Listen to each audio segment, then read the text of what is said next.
মুন্সিগঞ্জের গজারিয়ায় মেঘনা নদীতে গোসল করতে নেমে নিখোঁজ আলিফ প্রধানের মরদেহ উদ্ধার করা হয়েছে।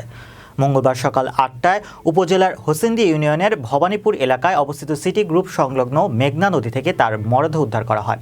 মুন্সিগঞ্জ গজারিয়া প্রতিনিধি জানান, গত রবিবার দুপুরে বন্ধুদের সাথে মেঘনা নদীতে গোসল করতে নেমে নিখোঁজ হয় আলিফ।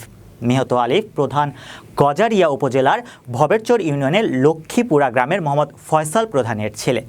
স্থানীয়রা জানান, রোববার দুপুরে কয়েকজন বন্ধুদের সঙ্গে একই উপজেলার বালুয়াকান্দি ইউনিয়নের তেতুইতলা গ্রাম সংলগ্ন মেঘনা নদীতে গোসল করতে যায় আলিফ। এ সময় আলিফ নদীতে নেমে পানিতে তলিয়ে নিখোঁজ হয়।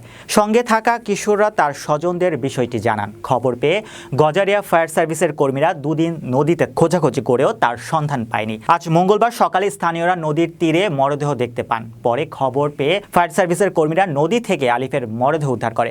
গজারিয়া ফায়ার সার্ভিস ও civil defence station officer Rifat Mallik জানান, রোববার নিখোঁজ ওই কিশোরের কোনো খোঁজ না মিললে মঙ্গলবার সকাল থেকে পুনরায় উদ্ধার কাজ শুরু করা হয়।